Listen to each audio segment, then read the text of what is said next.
नमस्कार मंडळी, फायदेशीर मत्स्य उत्पादनाकरता उत्तम दर्जाचे निरोगी आणि सुदृढ मत्स्यबीज संचयन करणं हे महत्त्वाचं आहे. मत्स्यबीजाची निर्मिती मत्स्यबीज उत्पादन केंद्रात केली जाते. आकारमानानुसार मत्स्यबीजाला विशिष्ट नाव आहे. यामध्ये मत्स्य जिरे, मत्स्य फ्राय, अर्ध बोटुकली, बोटुकली आणि इयरलिंग यांचा समावेश होतो. मत्स्यबीज संचयनाकरता मत्स्यबीज निर्मिती केंद्र आणि बीज विक्री ठिकाणापासून संवर्धन तलावापर्यंत विविध माध्यमांच्या सहाय्याने मत्स्यबीजाची वाहतूक केली जाते. मत्स्यबीज वाहतुकीदरम्यान अनेक गोष्टींमुळे मत्स्यबीजावर ताण येऊ शकतो. या दरम्यान योग्य व्यवस्थापन जर झालं नाही तर बीजाची मोठ्या प्रमाणात मरतूक देखील होऊ शकते.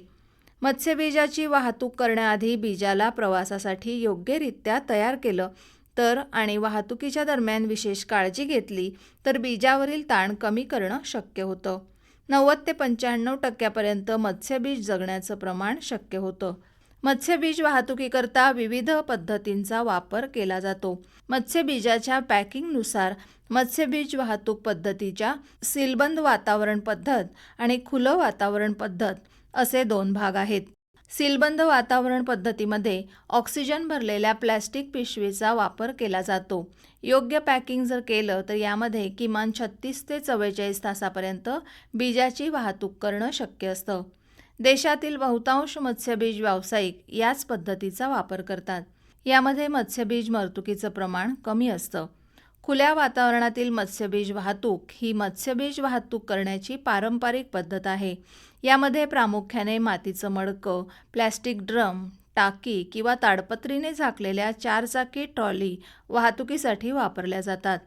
ही पद्धत प्रामुख्याने मोठ्या माशांच्या किंवा मोठ्या मत्स्यबीजाच्या वाहतुकीसाठी वापरली जाते. मत्स्यबीज अत्यंत नाजूक असल्यामुळे वाहतुकीदरम्यान वातावरणाची अनुकूलता महत्त्वाची आहे. थंड आणि शांत वातावरणात मत्स्यबीजाची वाहतूक केली तर मत्स्यबीज मरतुकीचं प्रमाण कमी करणं शक्य होतं. वाहतुकीदरम्यान मत्स्यबीज अतिउत्साही असल्यामुळे त्यांची ऑक्सिजन गरज 3 ते 5 पटीने वाढते. त्यामुळे वातावरणाची अनुकूलता लक्षात घेता मत्स्यबीज वाहतूक ही पहाटे किंवा सायंकाळी करणं सोयीचं आहे. मत्स्यबीज पॅकिंग पूर्ण होताच मत्स्यबीज लवकरात लवकर संचयनाच्या जागी पोहोच करण्याकरता योग्य व्यवस्थापन महत्त्वाचं असतं. किमान अंतर असणाऱ्या योग्य मार्गाचा वापर करून मत्स्यबीज संचयनाच्या ठिकाणापर्यंत पोहोचवलं तर मत्स्यबीजावर येणाऱ्या ताणतणावावर नियंत्रण मिळवणं शक्य होतं. वाहतुकीदरम्यान पिशव्या गळती होत नसल्याचं तपासून घेणं आवश्यक आहे. वाहतूक करण्यापूर्वी मत्स्यबीजाला योग्यरित्या तयार केलं तर मत्स्यबीजावरील ताण कमी होतो.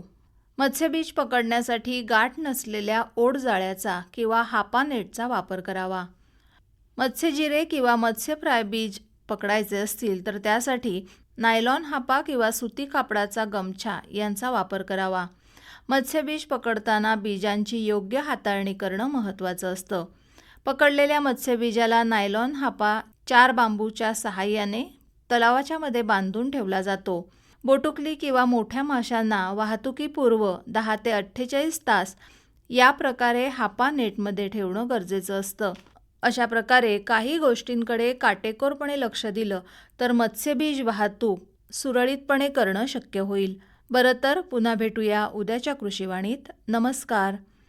कृषीवाणी या कार्यक्रमाचं वाचन केलं विद्या तावडे यांनी आणि सादर करते होते विवेक वानखडे.